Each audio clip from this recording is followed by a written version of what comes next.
Welcome to the Indigenous Entrepreneurs Podcast. Today I have Kim Baca with me, owner and founder of KB Consulting. So if I could just have you introduce yourself, Kim, and then we'll get into the discussion and the questions about you and your business. Thank you. Thank you for inviting me. I am owner of KB Consulting, a communications and marketing firm, founded in, it's 2008, but I incorporated in 2009. My specialties are strategic planning, storytelling, and I also have a certificate in crisis communications from FEMA. An award-winning firm, and I'm located here in Albuquerque. Awesome. So, what got you started with your business? Can you kind of take us along that journey of, is it something you always wanted to do? Like, what led you to starting your own marketing consulting business? Let's see. It was around, I think it was 2008. I was working for a nonprofit, got laid off. The nonprofit was actually, I think they were looking for somebody in-house. I was working remotely before working remotely was a thing. I was here helping with do the marketing communications for filmmakers, Indigenous filmmakers. The organization I was working for gave grants to Indigenous filmmakers, and at that time, the film industry was starting to burgeon, and also at that time there was the housing crash, and the organization received a lot of money from the federal government. So I was just trying to figure out school and what my next steps were, and couldn't find a job. And a friend of mine was the one that said, Kim, do you do grant writing? And I said yes. I had worked for a nonprofit previous to that. I was an executive director, and he said, well, I know of this place that needs grant writing help, and why don't you come and I'll introduce you. And so I did that for a little while, and then that led to, hey, we need some help with our newsletter, and so that I was doing that for a little while, and then they said, well, we also need some help with our content for our website, and we need a marketing plan. So it just sort of rolled from there. So what type of marketing do you do? Like for businesses, like can you explain some of the services that you offer? Yeah. I love campaign work, but I can do general communications work. One of my clients, I help with their newsletters, social media, content for the website, a lot of storytelling. I'm a former newspaper reporter. I worked in Santa Fe for the Mexican, people in El Paso, and the Associated Press in both South Carolina and Fresno, California. Um, I'll do a lot of my work with partners, with folks that I pull in, especially if it's campaign work, photographers, videographers, web developers. So I have a lot of folks that are very good at what they do, and I let them do what they do, and we pull together and make sure we deliver and meet the goals for the client. That's awesome. So what are some of like, as you've been in business for a pretty long time now, so you're pretty experienced, your business is award winning. What are some of the challenges that you faced like throughout this journey of kind of starting and growing your business? Can you kind of talk to us about what that journey has looked like for you? Oh gosh, I was thinking about this when you sent me the list of questions. I sort of fell into this, so without knowing, uh, just basic things like taxes and setting up your books and um, of course, contracts. A lot of that I just had to learn on my own, Mm-hmm. and luckily there was a lot of resources. There still is, Mm-hmm. but not the amount of resources there is now. I went to places like SCORE, what is it, the Service Corps of Retired Executives, Mm-hmm. the SBDC centers, the Small Business Development Centers, the American Indian Chamber and West. You Mm-hmm. know, they're all very helpful. Of course, now there's your organization, Arrowhead at Las Cruces, the folks at the New Mexico Community Capital and Changing Lives, for all Indigenous entrepreneurs. I mean, I wish I had those resources when I first Mm-hmm. started. Yeah. What has it been like, just like, being a Native woman entrepreneur? Like, what has your experience been? Because, like you said, there's more resources now, I feel like, than there probably was back then when you were starting. Was that your experience? Or Oh yeah, yeah. It's amazing the support and even just the community of entrepreneurs than there was back then. Back then, for me, it was really survival. yeah. I mean, I had a savings, I had a family, and was lucky that the work kept coming. Mm-hmm. I didn't have a website, and I haven't had one in about 4 years now, which is ludicrous. But I've been lucky enough that I've had the amount of referrals and the amount of repeat business from folks, and I know that's not sustainable. This is the year that I'm going to get my website up and Yeah. rebrand. I've been planning on it for several years now, but I just got to do it. But yeah, the amount of resources that are available and just the support in the entrepreneurial community. Gosh, I wish I had that when I was Mm-hmm. starting. Yeah, it has to be hard, like wanting to rebrand, but having clients that you have to, I mean, you have to work for them, so kind of finding that time to balance and work on your business too, like on the grounding and stuff. Um, how has that been? I love what I do.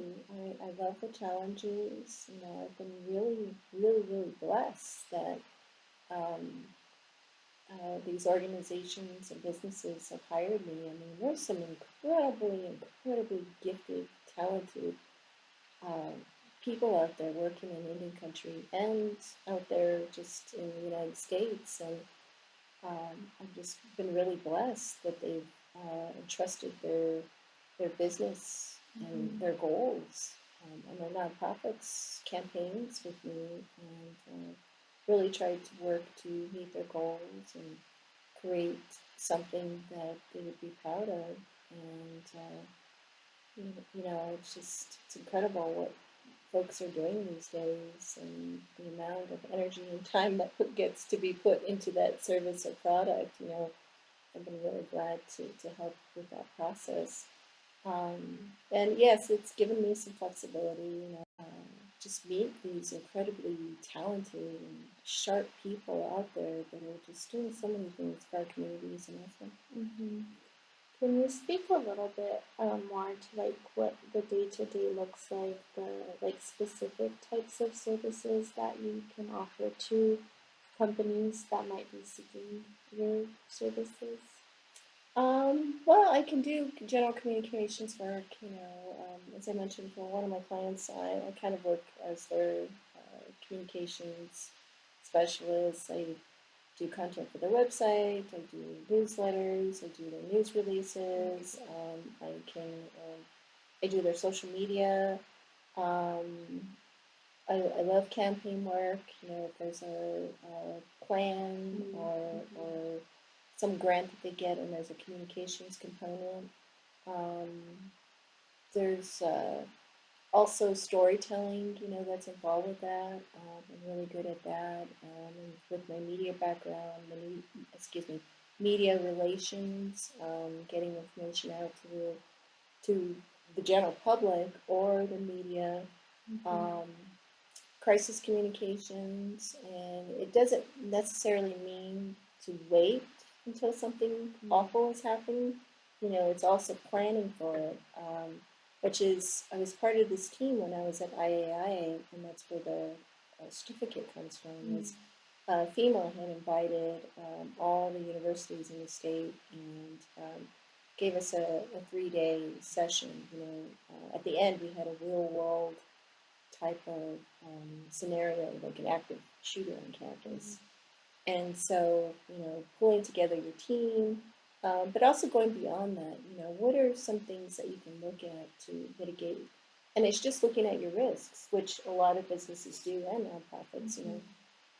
You're pulling together your team and saying, okay, what are some things that can happen and what are we can do to mitigate these risks and how do you tie communications to that?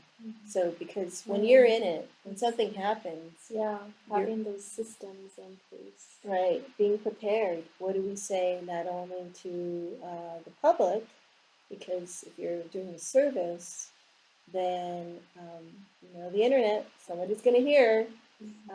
Even your own employees could be, you know, on Threads or Facebook talking about it. So, what's your plan? You know, what do you tell your employees so people feel safe, or they feel like that, you know, they're going to be getting their paychecks on Friday? And then, what do you tell the public so that you're being responsible? I mean, transparency goes a long ways. There are some instances where you can't be transparent because of legal ramifications, safety concerns, or whatever it is. But there's a way to talk about the situation so that you're at least keeping people informed. And because if you don't do it, somebody else will. Yeah. So it's like you offer some of those like services like website branding, all of like campaigns, but then also some strategic planning for certain things.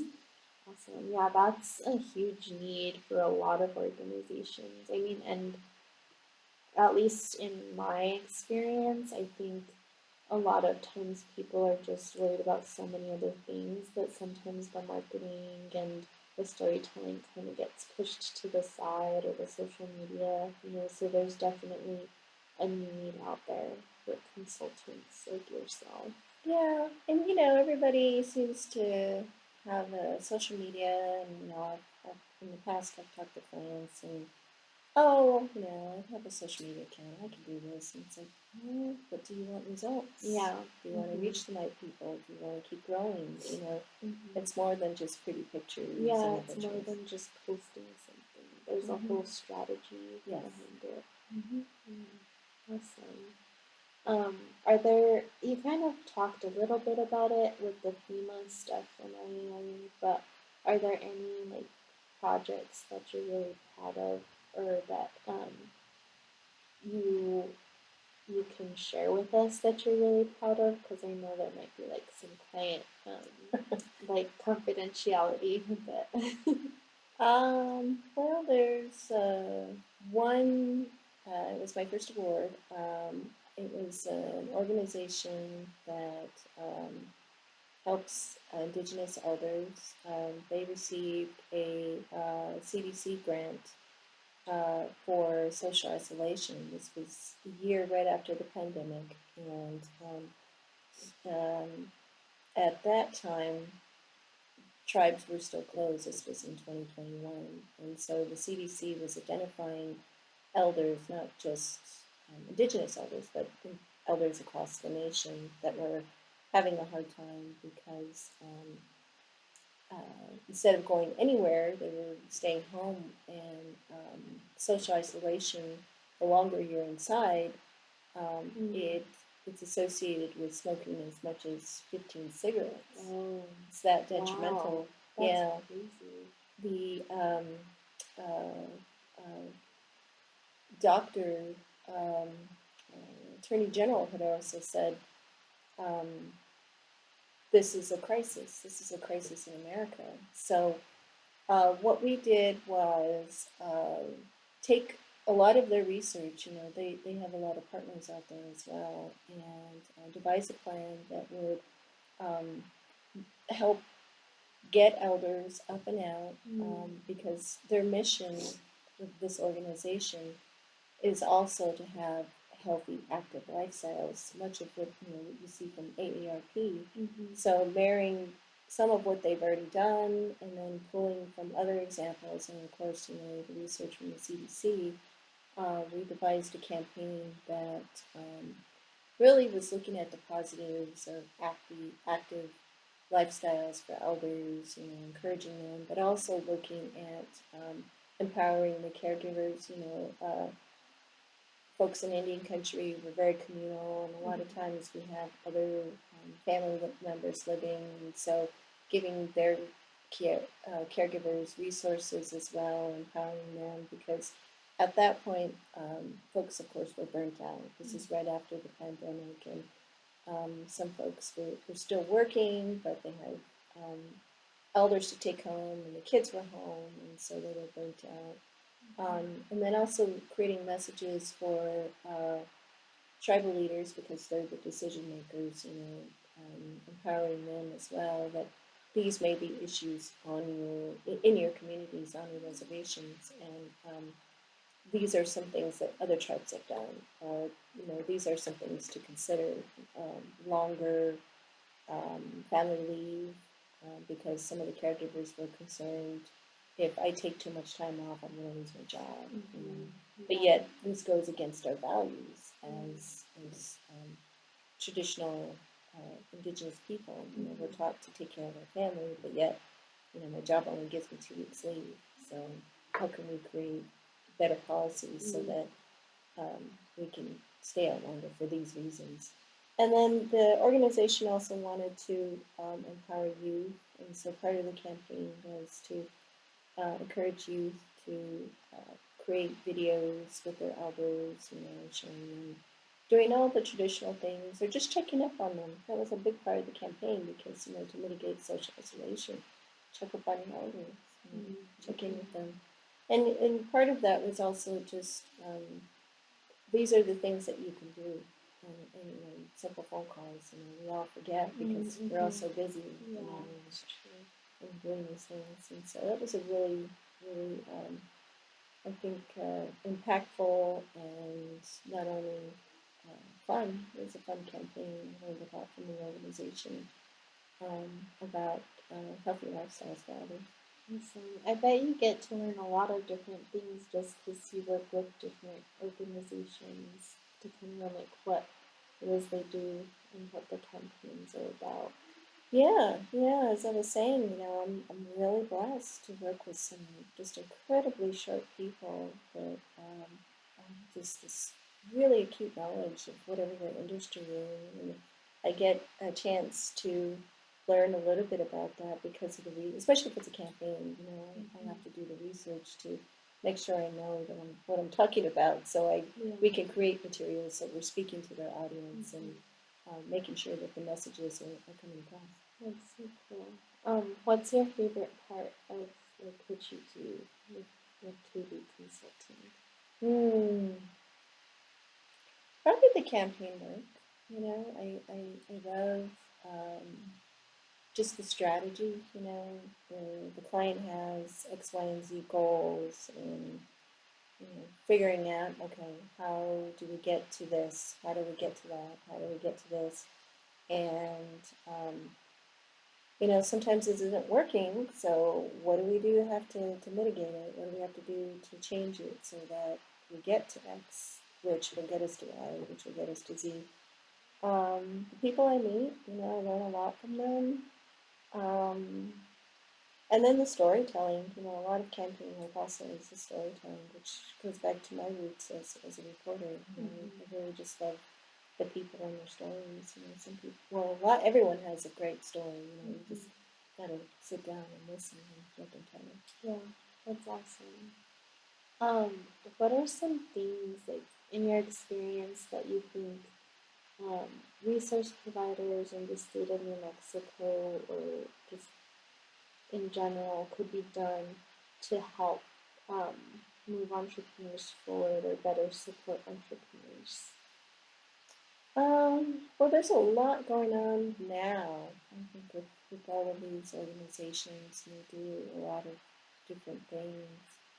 Um, Really, it just comes down to the basics. When I first started, like I was mentioning things like bookkeeping and taxes.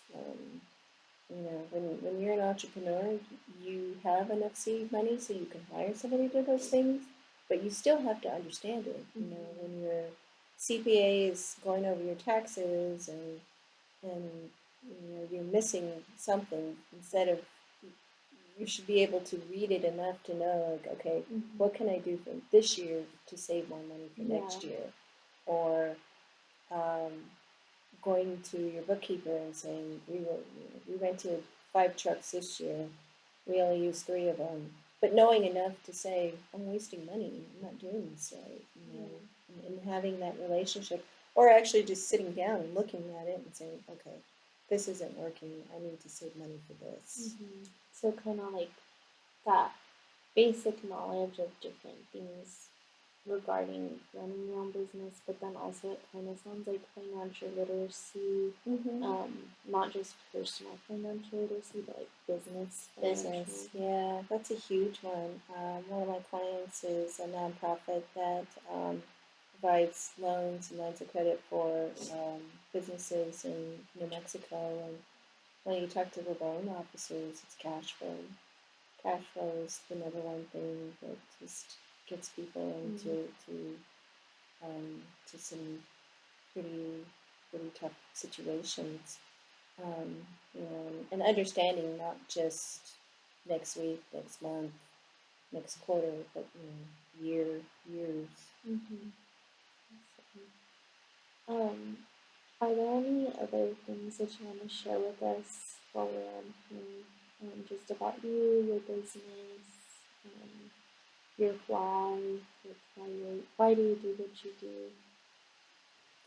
Um, well, I love what I do. I really do. I was thinking about this when you sent me the list of questions. I mean, like I said, I've been just really blessed to work with some incredible people over the years, and they come back too, and provided referrals for me.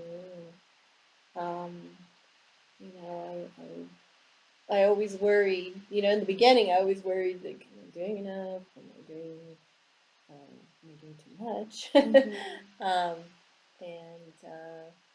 I just kept wondering, is getting to the goals, are we doing this, are we doing that? And so, of course, over this course of time, there are those tools like analytics, and the data that you can look at to measure. There's always a way to measure, what you're doing, especially if you're working in this digital field. Um, but it's also about the relationship too. What um, they must like me if they're calling me back, and they must like my work. And I think that was the hardest part in the beginning, because just starting and finding this passion for it. And I would go to somebody, send my proposal, follow up, and they would say no, and I would be devastated, like, oh, I don't like it. But not knowing enough what I know now, that no wasn't no, maybe it was not yet. Or keep you in mind. Yes, just keep working on that relationship. And then you keep growing too as well, acquiring different types of skills, and keeping abreast of what's going on, which is really difficult in this field because it changes. I mean, it just changes leaps and bounds. I mean, with social media, like Threads is 3 years old, and so it's incredible. Evolving. You have to keep learning, keeping up with the different tools and trends online. Yeah, but that's part of the fun too. You can't.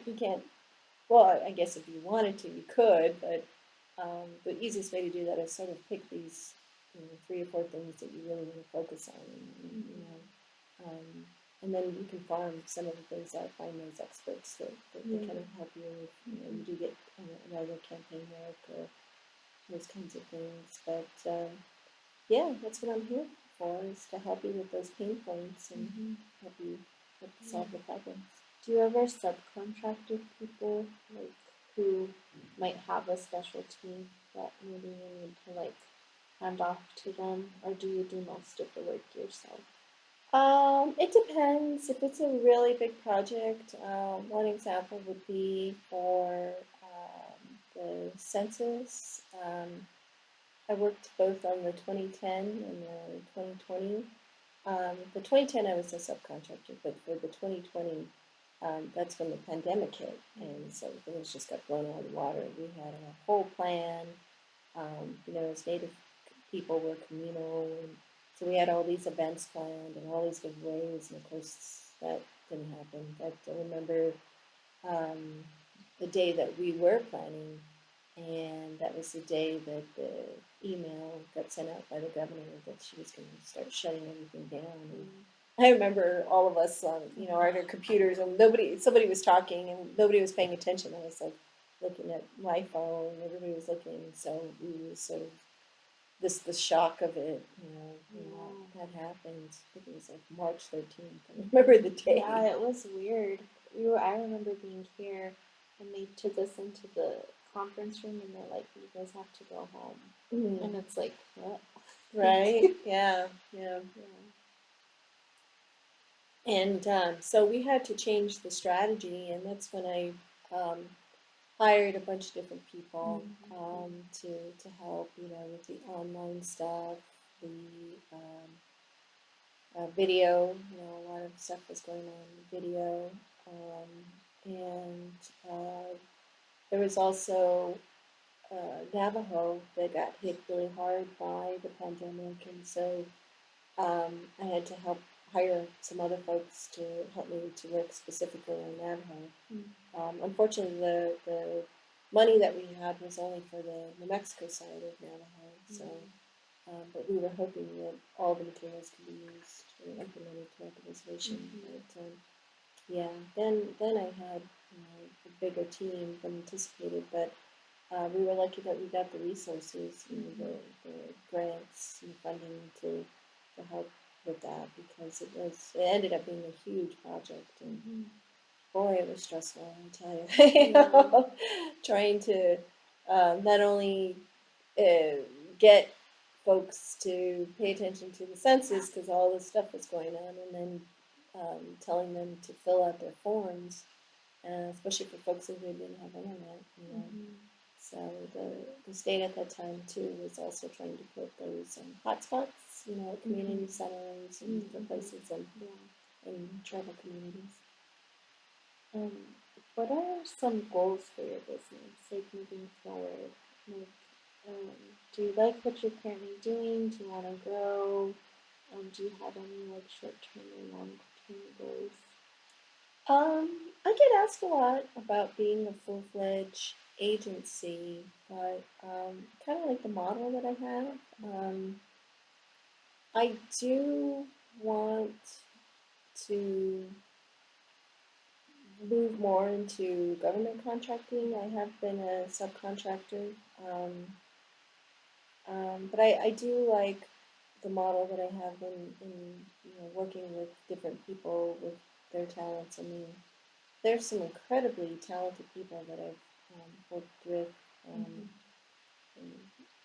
videographers, photographers, video editors, graphic designers, just incredibly talented that really bring to life, a lot of the materials and things that we work on. Something as simple as a rack card or an annual report. They have this eye that really brings together a project. But yeah, I'd like to do more contracting, and that's part of what I'm going to be moving in. I did have a DUNS. I'm having problems get signed up with SAM. I don't know what it is, but I'd love to work on bigger projects. A personal project I have is really helping, this next generation. Um, I'm still formulating in my head, but and then I don't know how I would do this to make sure that it would be sustainable and it wouldn't just come from me. It would have, I'm hoping it could come from other folks, but maybe a scholarship or um, something, maybe, I don't know, internship. I don't know how to, I haven't thought. Like almost workforce training, like teaching them the skills. Yes, yeah. Just having somebody in the communications field. There's more, I think, I'm seeing that are already in business, but the younger folks is thinking of this as a field. And I say this because when I was a reporter, especially here in New Mexico, when I was working in Santa Fe, I would get, I'd go out, do my story, especially with the tribe, and ask about an issue, and the tribe would send something from their attorney, and it was a bunch of gobbledygook. And I'd look at it, and it didn't say very much, but that was by design because the attorney's trying to protect intimidate you and protect the tribe, right? Yeah. So, and that really doesn't do any good for anyone. The tribal members or the community that surrounds the tribe, and so it's really important, I think, for tribes to have their own communications person, not only to communicate to the outside, but also to their own tribal members. Yeah, that makes sense. So much of today is instantaneous. Social media, websites, and this is a way to, having a communications person would be a way to make sure information is flowing both ways, and in a way that is positive and productive. There are those issues that are sensitive, but at least you have a little bit of communication going in or out. Either than that, people are going to make up their own things. They're going to make up their own stories, and it's harder to put out fires, right? So it's easier just to give out what you can, or say, we can't. We're still investigating this. We don't know, and you may not know, or maybe it's just a way of saying we only know this much, and we're still looking at the issue, and then we'll come back, and do come back. I think it's just really important for tribes to tell their own stories, because you don't want somebody else to do it. And there are tribes out there that are doing it. Obviously, the Navajo Nation, as large as they are, they have several people in their communications department. Cherokee Nation. There's some other tribes that have somebody who does all of the tribes' newsletters and content and those kinds of things. And they're doing a pretty good job. It's just really important these days. Again, with social media and all the ways of information going out, it's just really important that you have somebody that helps you with those communications, especially if you're working at a tribal level. Yeah, that's good information to know. I think even for UNM, because like we were just talking with the Navajo Nation earlier today about like how we can work together better. And one thing they said is like they could partner on like training younger students with certain skills, and like some of the skills that come up are like in STEM or like solar technology, but communications could be something that they could support or promote, and maybe to support students to come study communications, whether it's here, like USU, so that's good information, because I know they push STEM a lot, but it sounds like communications is a needed skill as well. Yeah, and there are organizations like the Public Relations Society of America. I'd love to support a student membership. I haven't done it yet, and that's something, one of my goals that I'd like to do, because PRSA, I've been a member, and I've also been on the board of the Mexico chapter.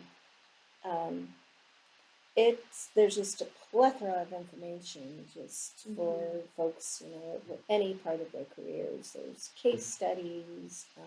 You can become an APR, which is an accredited public relations professional. It's like a CPA. You take a test and you do your credentials. You have them I don't know, I think it's like every year or every couple of years. And then just the folks that you meet, just really astute in whatever industry that they're working in. They have sections for government, they have sections for education. So, any student that's interested, especially a Native student, or a student of color, that's one of the other goals I have is to get them involved in things. Awesome. That's awesome. So kind of along the lines of like mentoring and like moving the ladder down for like the next generation. If someone listening is wanting to start their own business or maybe even go into communications, what is a piece of advice or words of wisdom that you would share with them? Well, get your books in order. Yeah, that's a good one. I can't tell you when I first started how much money I wasted, just not knowing, what I was supposed to do and how I was supposed to do it. And I would say also get a mentor, even at this stage of business. There are folks that I still go to because you never know what happens. I mean, contractual issue, something that just arose that you're just stumped and, um, you know, thinking, okay, how do I, how do I, how do I help mitigate this so I don't lose this client? Or how do I help this client along and frame it in a way that's delicate because, uh, you want to please a client. They're giving you the check, but at the same time, you're like, yeah, I don't know how this is going to work, and how do I help frame this so that I'm being sensitive and delicate. And part of this is too because when you're a business owner, it can be really lonely. I've talked to folks, clients who have employees, and sometimes I feel like I'm a therapist because they can't tell, or sometimes they're nonprofit directors and they can't tell their board, right? Because they don't want it to seem like they're having issues, although there's always something. Yeah. And then if they're a business owner, they don't want to, there's that fine line of being professional and Yeah. making sure their needs are met. But it just helps to have somebody, to on the outside that has somebody you trust, of course, and somebody who has the experience and knowledge, somebody other than a boyfriend, or wife, or girlfriend, husband, Yeah. somebody that just has a little bit of that business acumen that can, at least you can bounce ideas off of it. Yeah. Or, that helps. Awesome.